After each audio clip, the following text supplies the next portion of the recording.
Hey, welcome back. This is Shoptalk for November 2024, and I have a bunch of short segments that are too incomplete or too incoherent to justify a full video, but I figured I could put them in a Shoptalk and still create some value out of it. So let's have a look at the first one, which is about preventive maintenance on the milling machine, or well, on machines in general. So let's see how it goes. One part of general maintenance in my shop also is kind of irregular teardown of machines, like pulling out the quill of the milling machine, cleaning out the quill bore, tearing down the quill lock, cleaning everything, lubricating it, putting it back together clean and well adjusted. That way you get rid of the built up dust and debris and oil from machining that settles into each corner and mating surface and will increase wear over time. So we don't like that, so we take everything apart. As you can see, I pulled the quill. That's also a good time to take a look into the quill bore and check for any damage. If the quill has, on an older, well-used machine, seized, there might be some raised material that you want to remove inside the quill bore. Things like that. Just take a very careful look, make sure everything is very clean when you're done. Like around here, this dovetail section of the head, this holds the clamp arrangement for the quill together. This should be nice and clean. Quill bore needs to be extremely clean, of course. And we'll put the quill back in with some lubrication. Also, we will take a look at the quill itself. It has some discoloration up here, but that's just discoloration, no damage. We check the teeth of the quill, if these are clean. We'll run a toothbrush through them to get rid of old grease. Just wiping it out and removing it. Clean out the drive key slot up here for the spindle.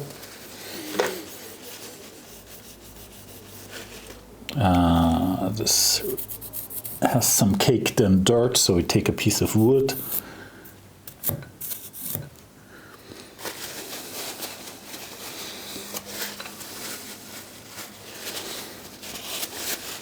Just make sure everything is in good general condition. Cleaned the pinion drive shaft. The quill lock parts are cleaned, and now it can go back in the machine. Since I do this kind of regular, I like to put everything together with heavy oil instead of grease. Because when you re-lubricate with oil, it tends to wash out any dirt and debris. So we need to line up the drive key, of course. There we go. There is a key in front here that needs to line up.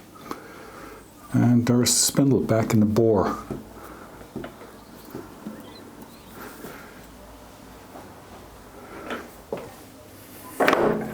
Same for the pinion drive. I lubricated this with a heavy whey oil. There we go. That's back in. Huh.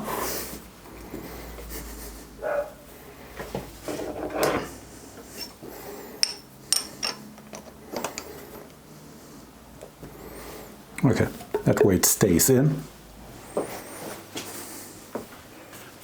Things like screws go back together with some molybdenum disulfide grease. Just it's not a headache when I pull it apart next time. This might feel excessive for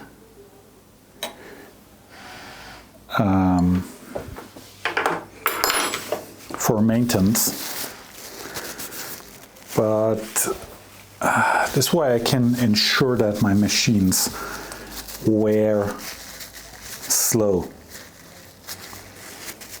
And also when they wear, I notice it and I can take precautions as necessary, like scheduling time to rebuild an axis. Like over Christmas I rescraped the y-axis of this mill here.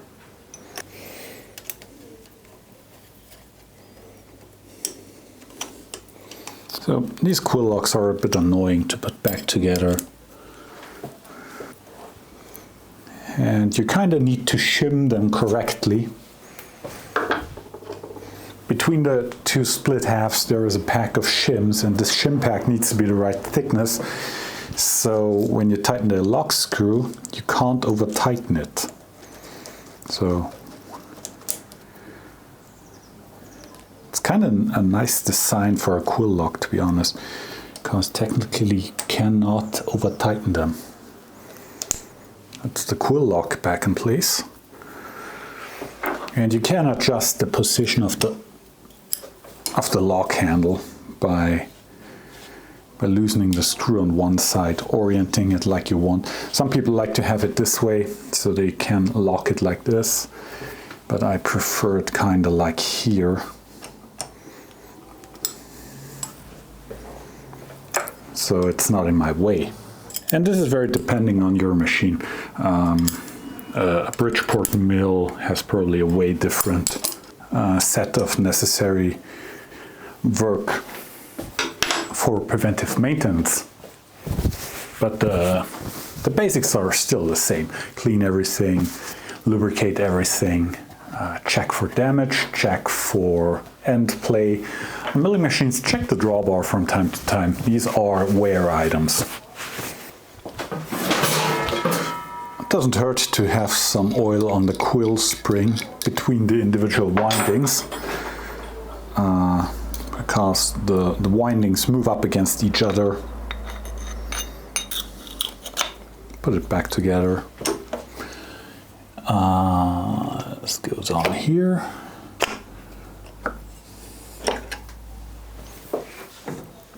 Again, we use some heavy oil here, 220 whey oil in my case, ISO 220. That's the viscosity. It's very heavy, like honey. So there we go. That's back on there, but we don't have any quill return spring. For that, we just wind.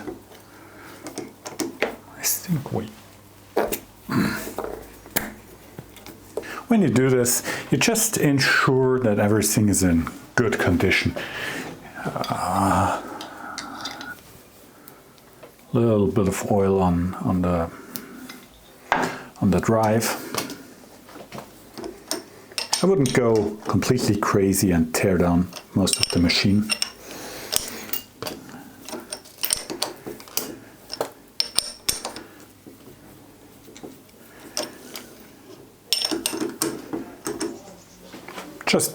Just do things that take very little effort, but you know they will help.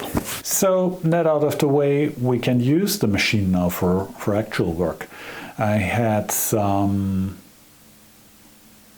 tubular workpieces that need some radial features drilled, tapped, and spot faced, so I had to figure out how to do that on the machine, and came up with quite a funny setup. So let's have a look at that. I wanted to share a quick setup and some thoughts about setups and why we do certain things and why we don't, because I had this kind of interesting setup that I wanted to try out for quite some time now, and this part I'm working on, or these two parts that I'm working on, are the perfect excuse for it. So this is a piece of clear PVC tubing that needed a bunch of holes on its circumference, and the ends needed to be machined. Of course, that's very simple indexing or dividing head work, but how would you go about it? First of all, you need to support it with a tailstock because it's fairly long.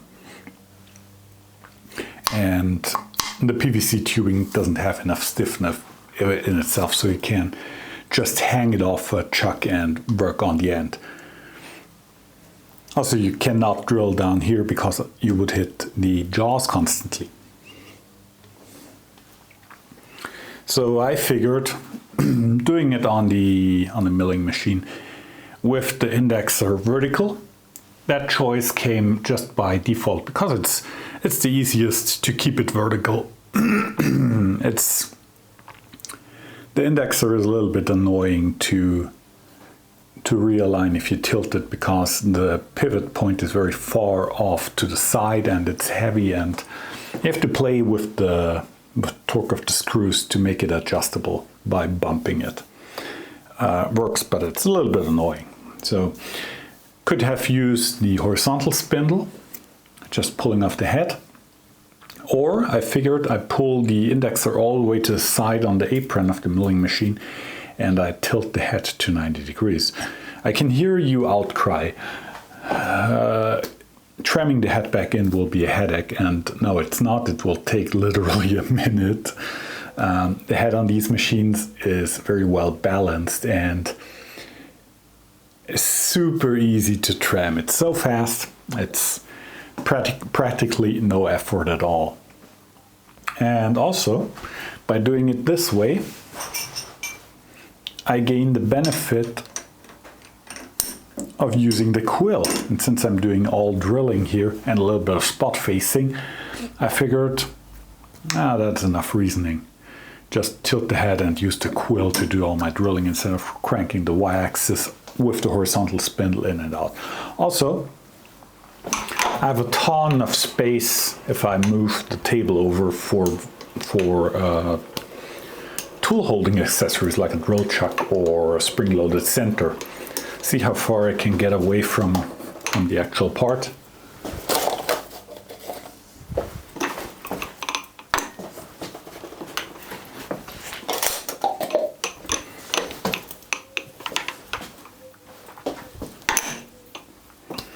That's quite a bit of space between the work and the spindle nose. So this setup gives a lot of opportunities for machining parts. And also I just want to try it and learn a little bit about the setup and see how it behaves and how clearances and travels of the machine work in combination with the head at 90 degrees. One is already done. Let's change over to the second one. Remove tailstock and get this piece of tubing out of the chuck and get the next one ready. I tree-panned 2 discs out of birch plywood and pressed them into the end of the tubing to make them stiff and also give me a spot to use the tailstock center on. One of the wooden discs is drilled through, so I can use a rod to knock out one of the discs. Otherwise I would have to use some screws and pull it out. And for the second one I can just use a hammer and get it out like this. Okay, there we go. That's our whole pattern on the circumference. Probably doesn't have to be as accurate, but I don't like to half-ass it. If a customer orders a 120 degree hole offset, I will get him a 120 degree hole offset. So need some deburring, but it's basically done. And off to the second one. Piece of tubing.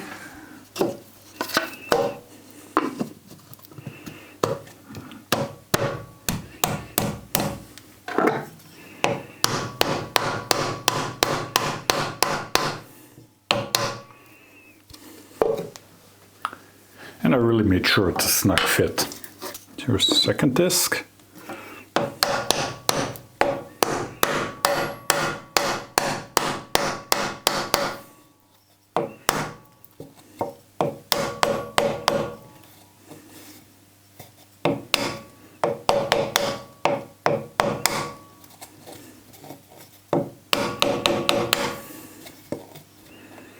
making sure it's halfway parallel to the end of the tube, otherwise you deform it into an oval shape. Not much, wouldn't matter, but just say.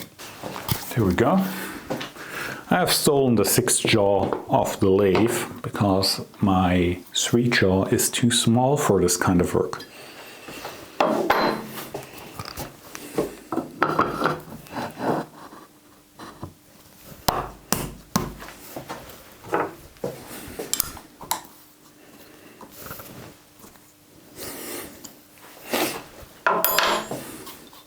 There we go. Ready to do some indexing. So first we have to drill some holes and tap them M4.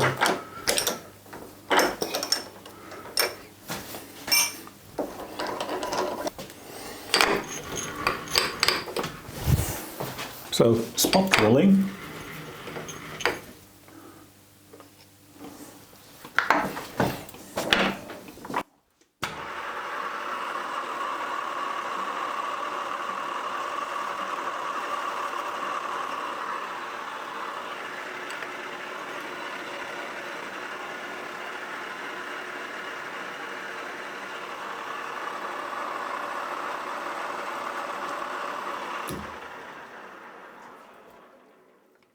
And while I have the spot drill in, I will index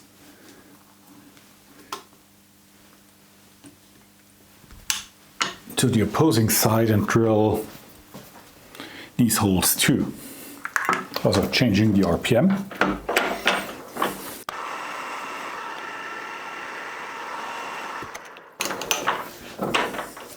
Changing to the tap drill, 3.3 millimeters.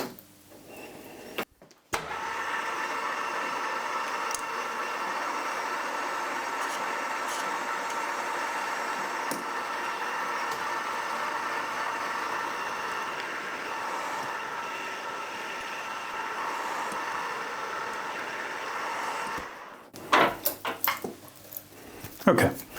The nice thing about this setup is we have the quill. That doesn't only allow us to very easily drill, but also to tap. We could power tap it and manually reverse it out. FP1 mills don't have a spindle reverse from factory. At least the older machines don't have. Newer ones have. But in this case, since it's PVC, I'm going to manually tap it entirely. Means putting the spindle in out of gear and just spinning it in by hand and feeding in with the quill.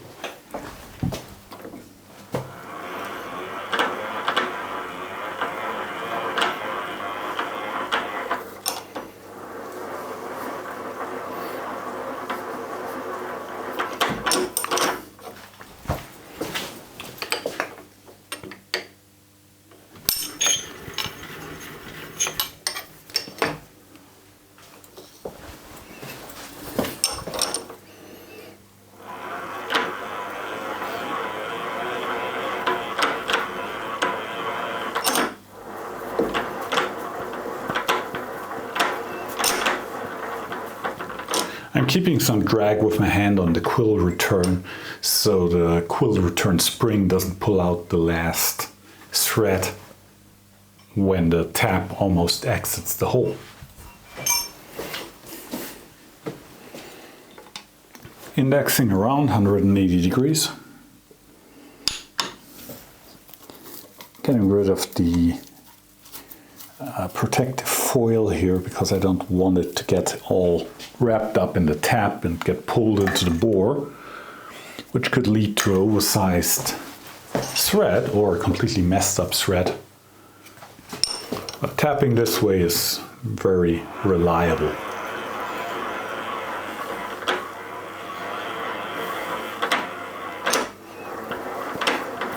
It's almost like hand tapping, but you are guiding the tap with the machine. So the threads come out nice and square.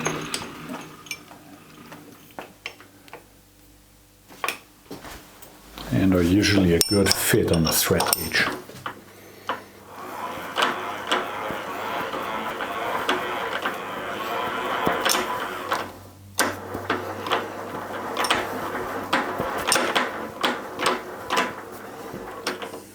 Okay, that's tapping. Next we need some bigger holes and some 1/4-inch pipe threads, which require a tap drill of 11.8 millimeters. Don't have my drill selection in that size is a little bit limited. All I have is an 11.8 millimeter flat bottom drill, which works perfectly fine in PVC. This used to be a regular 11.8 millimeter drill, but I cut it off for a project, if I remember correctly. Of course, I picked up my 0, means center of the pipe and end of the pipe, on my last part already, and I'm just using that reference again. So let's start by going to 0. So we need 3 holes 120 degrees apart and 1 separate hole that's 20 degrees offset to that whole pattern.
Okay, time to tap the G 1/4 inch threads.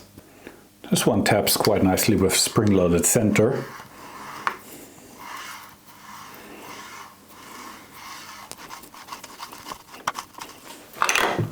Just taking off the spring pressure when I'm unthreading it, so I don't mush up the last thread of the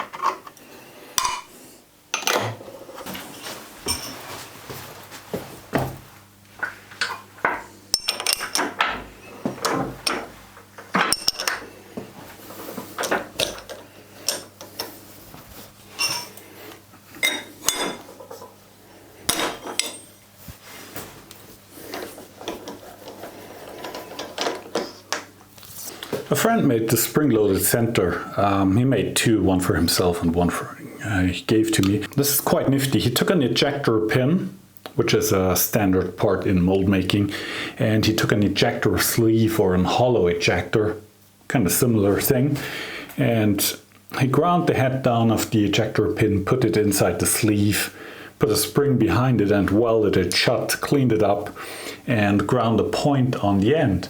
And this makes a really, really nice spring-loaded center that's super slick looking, no visible hardware, no visible, how was that put together, and an extremely close fit up front here for the actual center part. So each time you can use off-the-shelf standard parts when you make something, that feels really good. The customer spec'd out some spot faces on these pipe threads, and I'm using a 16mm high-speed steel end mill to plunge those spot faces by moving the x-axis over. Using the x-axis in this case instead of the Quill, because I have the DRO on the x-axis. Hey! Okay, this is the talking head portion of this video. You better skip ahead if you are not interested. When I show setups in videos or on Instagram, I often get the question, could you have done it the other way? Or wouldn't it have been easier or something in that regard? And often the case is probably or maybe or yes. Often there is a easier or faster way or a better repeatable way, but I try to move fairly quickly when I do customer projects because time is money and things like that. Capitalism, yay! I usually figure out the setup and I go with it because it seems at first glance to be the best option. Sometimes with small runs you don't need to think through it entirely. Could I build a elaborate fixture that holds each part exactly super repeatable within a few hours for a certain part? Yeah, sure, absolutely. Fixture design is something that's not a dark magic. Or could I just hold 10 parts after each other in a chuck or a vise and indicate and tram them in and be done with it by lunch? Yep, that's also an option. That's often my way of doing it because I'm coming from a prototyping perspective from my old day job, and that's what we often did. Slap the parts in a vise, use the 3D probe or dial test indicator to pick up the origin and go at it. Once the part is off the machine, the discussion of could have been done better or worse is, for me, it's already so far away, it's not even interesting anymore because I'm already thinking and working on the next part. So that's that. That's also how I came to this funny setup here with the head at 90 degrees. A lot of people will say, well, now you have to tram the head back in. Yeah, that's literally no effort for me. Because I'm so used to do it and it will go very fast. But I had the advantage of using the Quill in this case. Also, it taught me something about this machine that I did not do before. By offsetting the indexer to the side, I learned that I have a lot of working envelope on this machine in this configuration, and this will be handy in the future. So not only get this part done, but I also learned something. So yay! Stop worrying and start to love the process or something like that.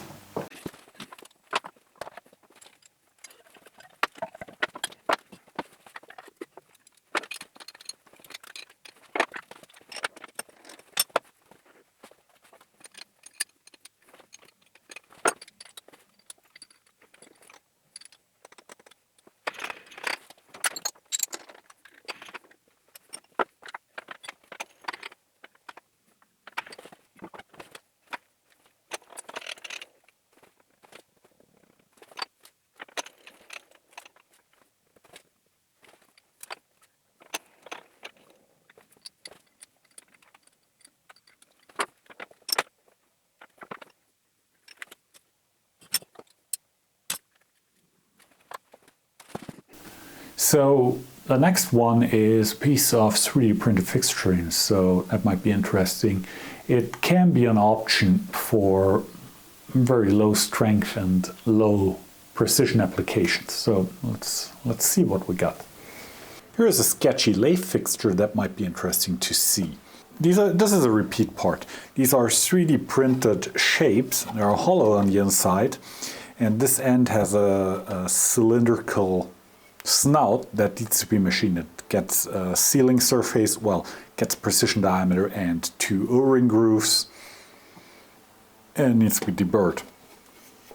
It's printed oversized. The printing process doesn't give a as good as needed surface. It's good enough for the rest of this container, but this end needs to be machined. But this is quite the annoying part to hold on. And in the past I used an even sketchier way of doing it. If I find a picture, I will show it here using 2 toolmaker's clamps and a cobbled together fixture from some wrench-shaped polyurethane foam and a piece of PVC bolted to it. That was ultra sketchy, worked perfectly well, but it was really dangerous. So I figured I could 3D print something that does this job a little bit better. So I ended up with this huge chunk of a fixture. It's still basically the same shape that my old fixture was, but I added this round ring here. So I have this clear representation of the circle of death where this thing will hit you. This helps making the outer shape of a lathe fixture fully round, helps judging the danger. Makes it a little bit easier. It's completely 3D printed. I pressed in a 12mm dowel pin and it just goes into a collet. The clamps are also 3D printed. They are captive in here. They're just printed with a little bit wiggle, but they cannot rotate around. Heat set inserts. Well, let's take one apart. Take the screw out.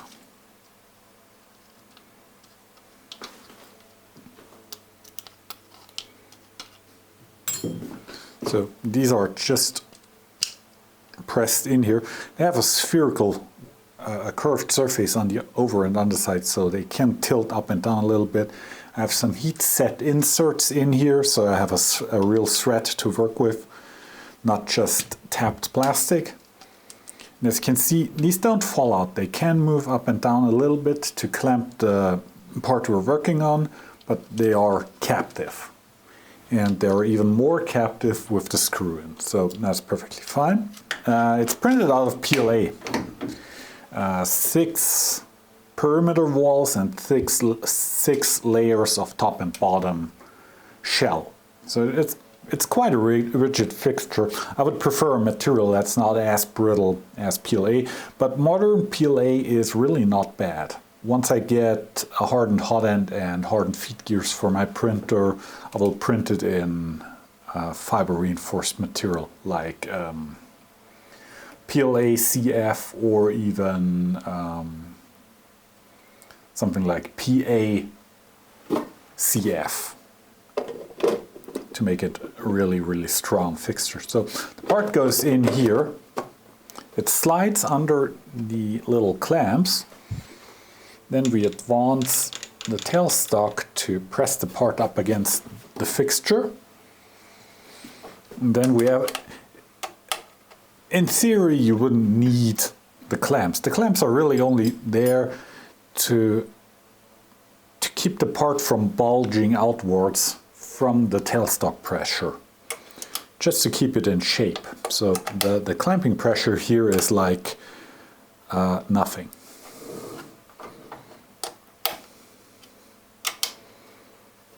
It's really just very, very light tightening, and with something like this you always want to check your clearances. You don't want to have this thing explode in your face. Okay.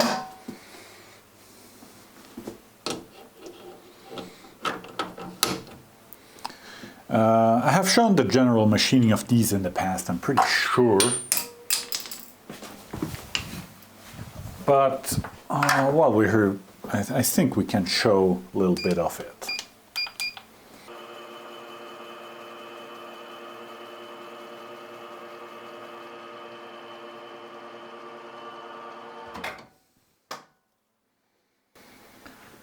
This PA material is quite stringy, whatever the print process on these is. It's relatively stringy and quite annoying to machine, but at least it gives a good finish. So that's already a lot to ask for when cutting PA.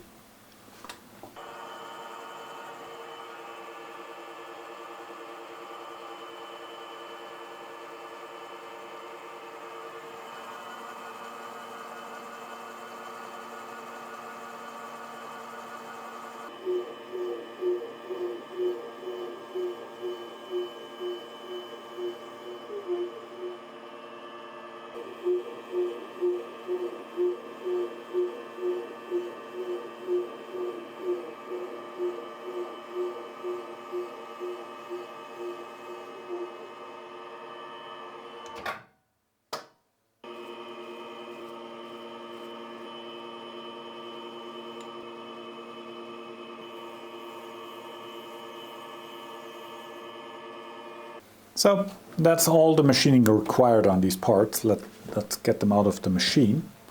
Of course I couldn't face all the way to the center because otherwise I would cut into my live center here. But the remainder can easily be cleaned up with a sharp woodworking chisel. Then it's just a little cleanup with some 4/0 steel wool, and we have a nice clean part.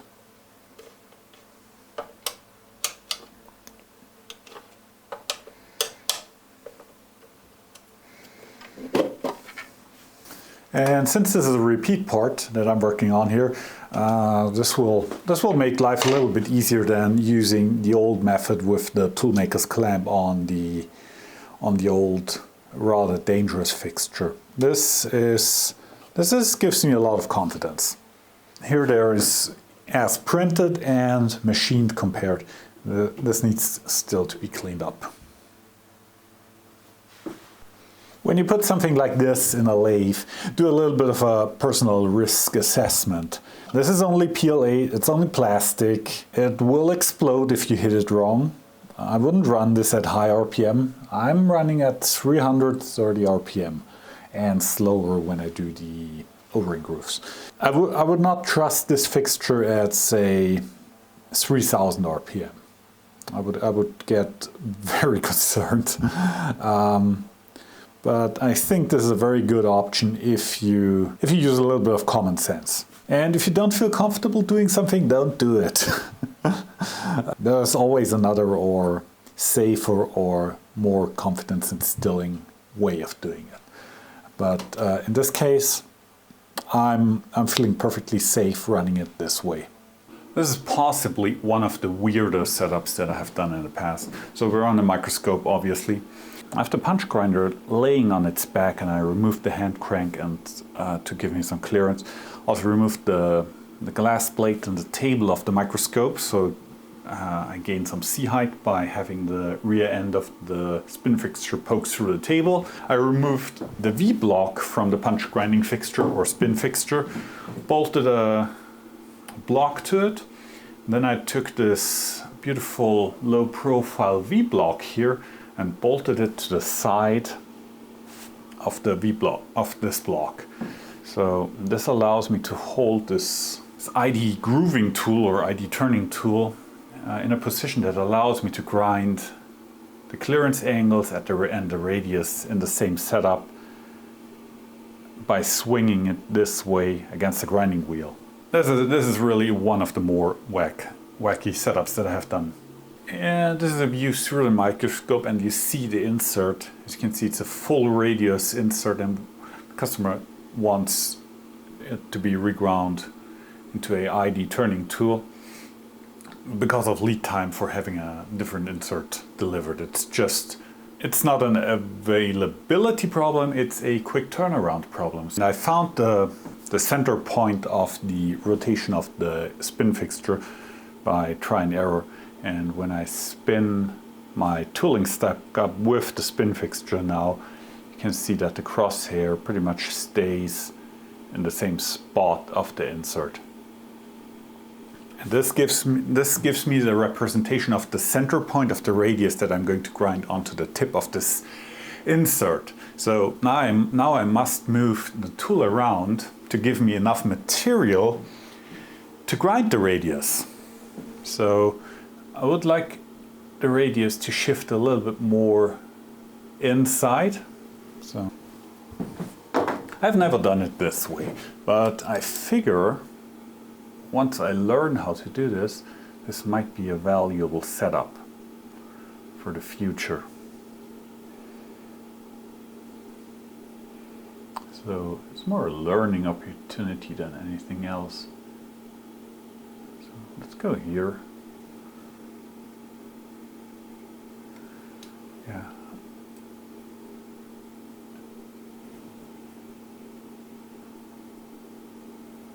And the radius needs to be moved, needs to be further to the face of the tool, otherwise we get into trouble.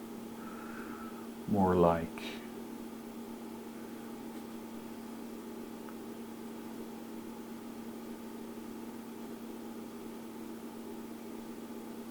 like here.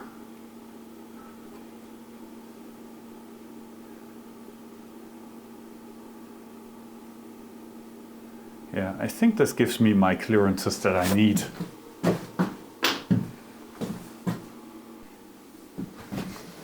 So I have to run through the setup fairly quick because I need to get the inserts and the tool back to the customer. But I still want to show it to you. This is my setup with the punch grinder. Punch grinder is held in a vise, so the rear clears the mag chuck. And this allows me to swing the tool like this. The wheel head is kicked over at 5 degrees to give me my clearance angles. And I already ground the first one here. And now it's just a matter of changing out the inserts. Well, singular, changing out the insert. And mounting another one. He asked me to do two. All he's cutting with it is brass. But there's always the danger of cracking, crashing, whatever. And when you have two of a piece of tooling, it won't fail. If you have only one, you will chip it, guaranteed. Click. Torque. By the way, torque drivers only work if you say click when they activate. Okay. Let's clear the wheel. Move back the table. Now it's just a matter of swinging back and forth and feeding the wheel into the same DRO setting as before. That's all. That's tool grinding in a nutshell. I had spoken with a good friend over the weekend, and we came to the same conclusion as every time. There are no good books on tool grinding.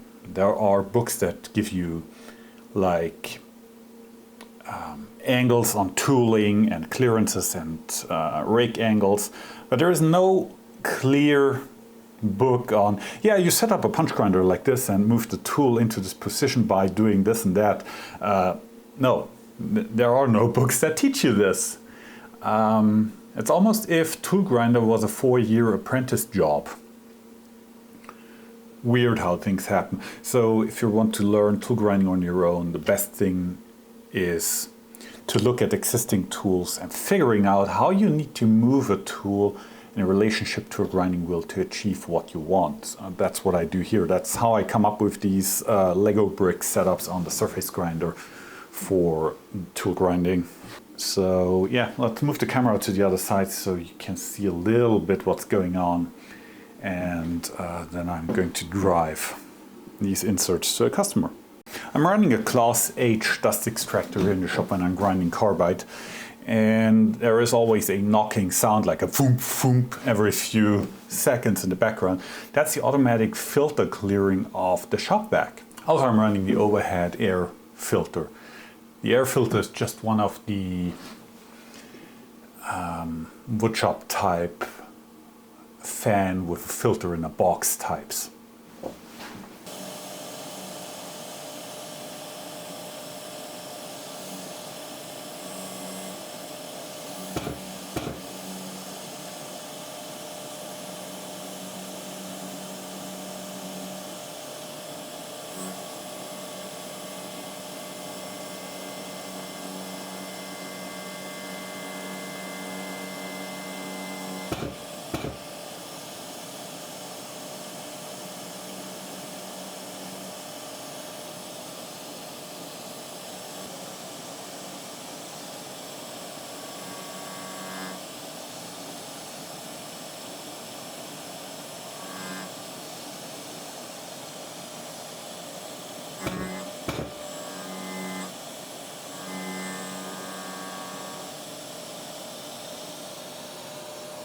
Back at the microscope, and now you can see the two straight sections of the insert that we ground and the corner radius, and also you can see the beautiful clean tangent between the radius and the straight sections. And that's because everything was ground in one setup, swung and ground without any additional in-between steps. So I feel like the setup has potential. It would be nice to make it a little bit more user-friendly. But apart from that, I'm very happy. Quick side note, when you use a measuring microscope or a profile projector, make yourself, take one of these potted magnets, we call them Stabgreifer, grind two flats on it, grind the opposing faces square, parallel to each other, and grind a V into it. This is one of the most useful work holding items on a microscope, in combination with a back rail, which I currently do not have on this microscope. Back rail is just a straight edge bolted down and aligned with the x-axis. So that way you can just drop, for example, something round in there and it's held in place, good enough for inspection. With the flat on the back that's aligned with the V, you can quickly just bump it up against your, imagine a back rail here, it's just a piece of tool steel. Imagine you just bump it up against the rail and it's aligned. You can go vertical like this, things like that. So make yourself one of these little magnet doodads if you have a microscope or other optical inspection. Very useful and costs next to nothing. And if you don't have a grinder, you can also make it on the milling machine. Don't cut into neodymium magnets. That's quite interesting if you do. A lot of sparks. These potted magnets are very well suited for this purpose. So I checked the radius and it's 0.1 millimeter, 0.11 millimeters. That's close enough to the 0.1 I was shooting for. But yeah, that's quick modified insert, and now I have to rush off to the post office and the lathe shop to drop off these inserts. Tool grinding out of the way. Last bit will be on the Lang Zeropoint system that I acquired for the shop. So let's have a look. I want to show you another piece of tooling that I added to the shop. When I purchased the Deckel Fp1, I was highly considering putting a Zeropoint clamping system on the indexing head. I didn't do it at the time because I was already spending a lot of money on the milling machine, and then adding a few kilo euros in work holding on top of it didn't feel too well with me. So I made do with what I had, and now that everything has settled down, I bought into the system, into the quick point system from Lang. Lang Zeropoint. The American friends usually pronounce it Lang, but it's Lang. For those not aware, a Zeropoint system is a way of, well, you have a base plate, a Zeropoint base, and all your work holding and fixturing has some kind of locating and holding provision. In this case, it's 4 pull studs. I will show you that in a second when I pull this vise off. And usually these systems are extremely repeatable in rotation, XY position, C height, tilt and yaw, and allow, if you have your CAD-CAM system well set up, you can work everything off the Zeropoint. Your workpiece origin would be on the Zeropoint plate or on the Zeropoint fixture, and you just build up your setup in CAM, and you don't have to probe or touch off work ever, at least for the first operation, where you work with rough stock. Less of a use case here on the manual milling machine. Here it's for me just an extremely convenient way to jump between different work holding options. So if I want to take off the vise, I just open these 2 set screws on both sides and pull it off. Usually the Lang system clamps the work holding with 1 screw on all 4 posts, but since this is a plate with a through hole and the screw cannot go through all the way, it's a 2-screw deal here. The plates with a screw bore are a custom option. You have to spec out the drawing with the hole. And also the mounting holes in this case are custom. All of that costs extra. Pricing on the Lang system it's not cheap. A single station Zeropoint plate is in the 400 to 500 euro range. Custom central bore is another 100 euros extra, and custom mounting holes is another 100 euros extra. Yeah, there's one cover for the screw hole missing. Those are available for a few euros. Those are cheap. So, and the underside of the vise just looks like this. It has 4 pull studs, and these pull studs do both the holding and the locating. So it's a very fast system, as you just saw me pulling off the vise. And for mounting, you just make sure everything is clean. Same for the plate. This needs to be absolutely clean. It has a very large contact area. So really make sure you do not have any chips on there. Otherwise you will imprint the chip into this large face. These are hardened, but still you can damage them. And you're not limited to one orientation. You can use this to index 90 degrees. And then you just tighten down the 2 screws on the screw on each side. In an ideal world with a torque wrench. That's also what the sales rep told me. You use a torque wrench on these 30 Newton meters.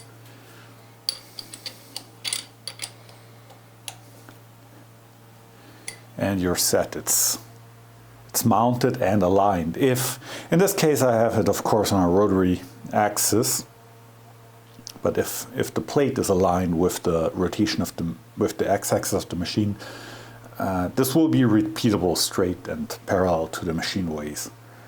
As soon as I start to rotate it, of course, I have to indicate. So the screw bore allows me, of course, to use stuff like a 3-jaw or 6-jaw chuck on the plate with long bars sticking through, and that's what I wanted. Wouldn't make much sense if I only had the Zeropoint system on a manual mill. I also have it on the CNC for stuff like vices. I have the Aerova system here for a smaller fixture that require high precision, especially since these brass blanks for the Aerova system, these are custom machinable, are very cheap. With the Aerova hardware, with a pull stud, they are like 25 euros. So it's very easy to dedicate them into custom fixtures for a certain job and just price them into the work. These don't have a pull stud in them because the pull studs are very expensive. It's easier to swap them around. Since the Aerova system uses a central pull stud, as you can see here, the pull stud does not allow for a through bore, obviously. So that's the drawback. Also, the ITS-50 system, or Aerova system here with the small centering plate, is fairly tall. You have the chuck, and you have the feet, and you need a minimum thickness of the pallet, otherwise it will bend from the central pull stud pulling on the plate. A thin fixture will cup downwards if you use it on this Aerova system. The Lang system is 27 millimeters, period. And then everything that goes on top just needs the pull studs. These Garant X-Trick vices that I have are already drilled from factory with the 52 millimeter hole pattern. 52 and 96 millimeters have become kind of an industry standard across manufacturers. There is the Lang system, and there is 5th Axis. I think Rocklock is another one, and it's just very convenient. So the base here is a 2-station. You pull out these dummy plugs with a magnet. These are steel. And now you can put on here 2 vices, for example. So, for example, I could have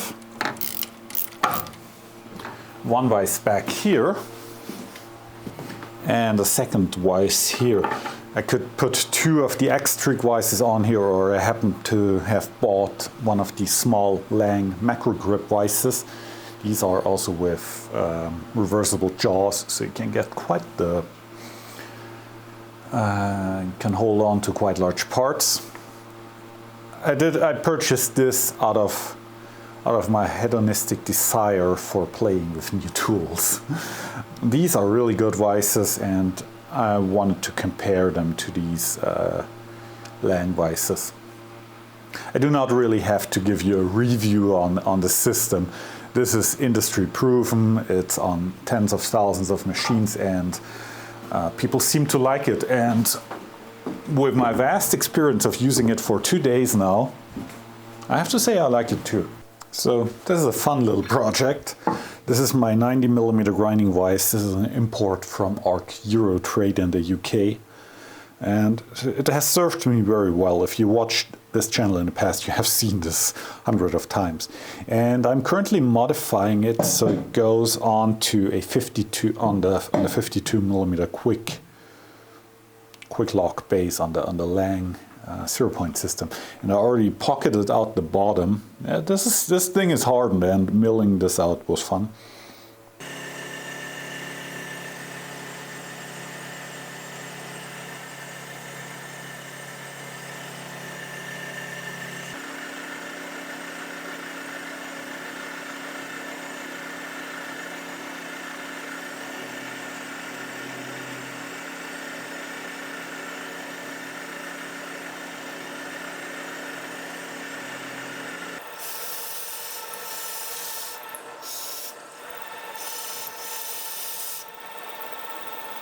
So it's a 70 by 70mm pocket, and I will inset a piece of steel,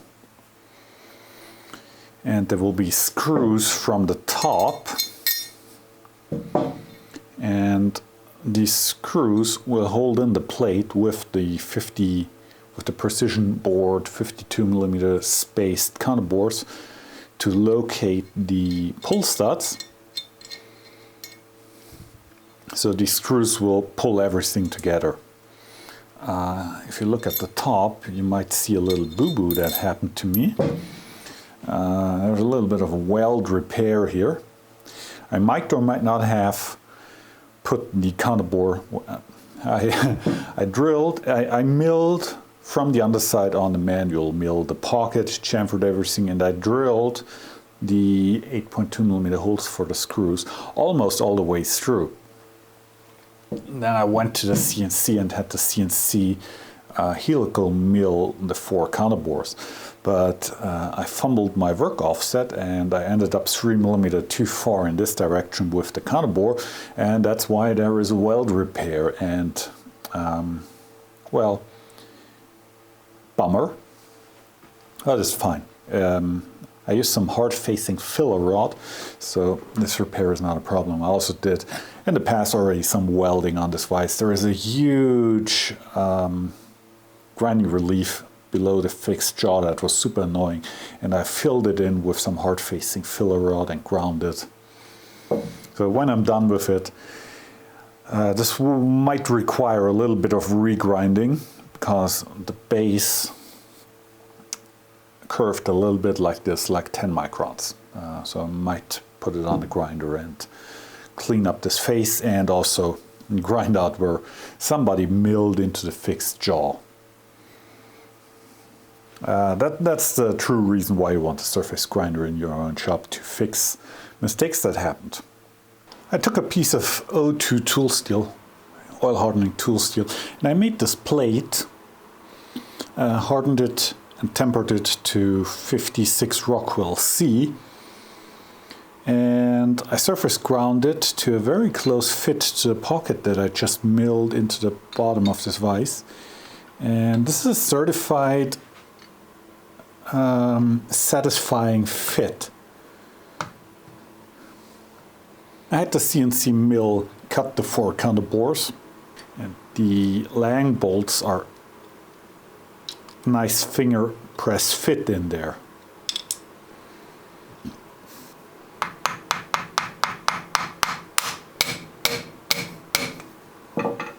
That's seated. And now I can come in from the top with my M8 screws. The counterbores for the screw heads are 12mm diameters, and I turned down the screw heads to 11.9mm. So these are very tight fit in the counterbores.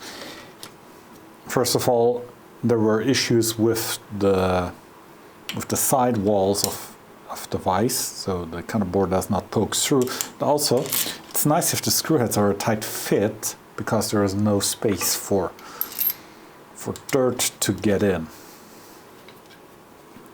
and cause problems over time. So these go in here.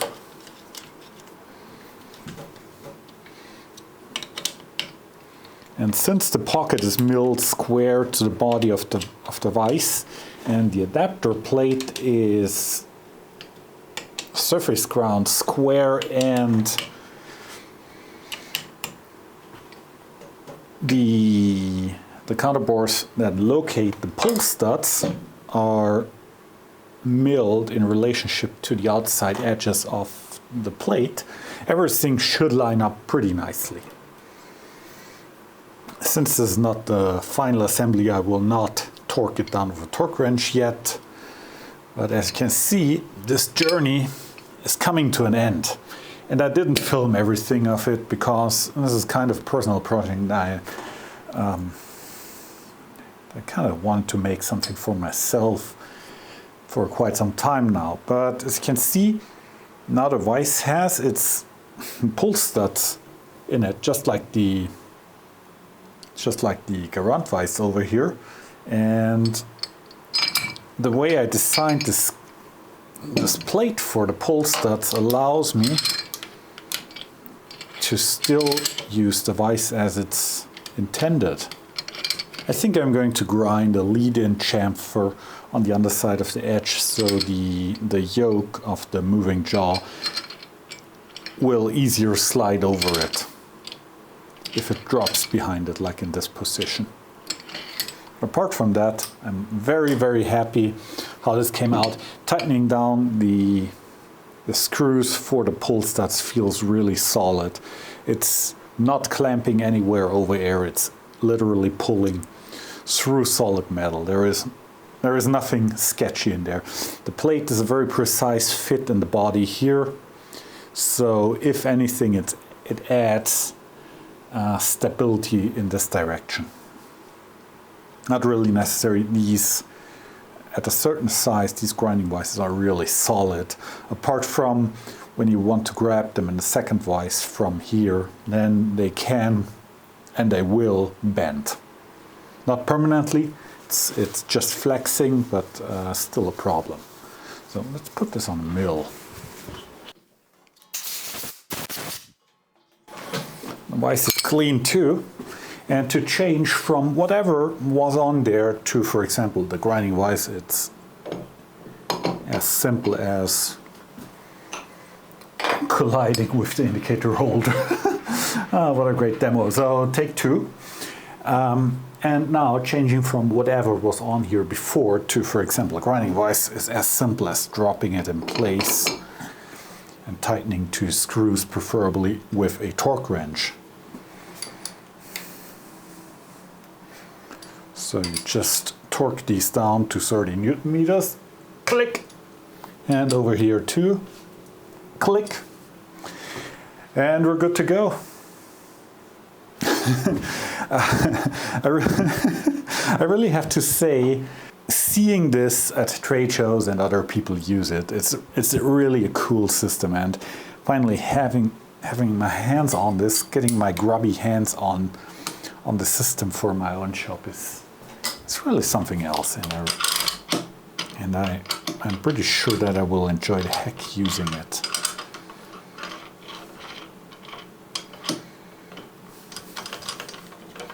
Let's go over to the CNC, drop it on there, and check if it's aligned with the travel of the machine.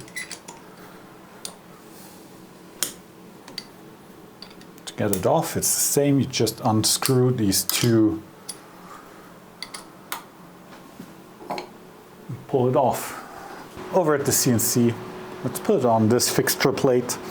using this, the middle for bores, removing the filler plugs with magnet, bringing in the vise, and this just drops in, just like this. Torque wrench, and cinch it down.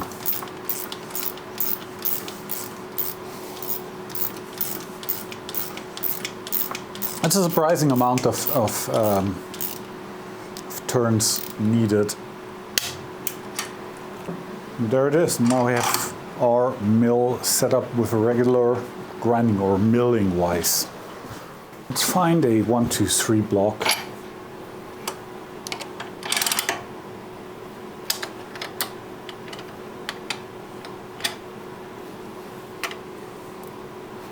And see how straight this sits on the fixture plate. Traversing the 1, 2, 3 block, this is a 10 micron indicator.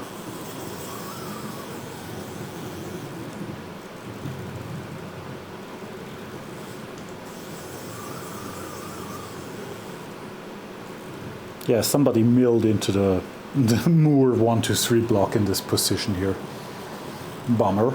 It wasn't me in this case. I milled into the fixture of this vise already. So that's 0, 0 side to side, just dropping the vise onto the Lang Zeropoint system without any alignment. So I deem that good enough for my purposes. I mean, this system is really meant for milling machines mostly. And yeah, this is perfectly in the realm of what I need. It's probably better than what I need. That's all I got for this episode of Shop Talk. I hope this was interesting. The Lang system, the Zeropoint system, is not something that I would consider really feasible for the general hobbyist or even some smaller shops, commercial shops, but it's something that I always wanted on my milling machines, to be able to swap the main tool holding relatively quickly and precisely from one to the other. Also swap between machines very quickly. While I have the Arova system, which I really like, it's very precise and very affordable on the consumables and very available on the used market. The ITS 50 system that I use mostly with the Arova, it's not suitable for larger work holding items like my big grinding vise or the self-centering vices. It does not allow, it doesn't have through bore capability like you would require on a 3-jaw chuck to hold longer bars. The 52mm Lang system and also the 96mm Lang system allows for a through bore, which is nice. So that's how I try to justify it. By the way, this is not sponsored by them. I'm just a regular customer here. Looking for an end of the year video. Last year I did shop chemicals. The year before I did a Q&A and an extended shop tour. Going to do neither of those this year. I have an idea, but not going to spill the beans before because, well, let's see. Let's see what happens. I have an idea. Oh, thank you all for watching. Thanks for the support, and I'll be back.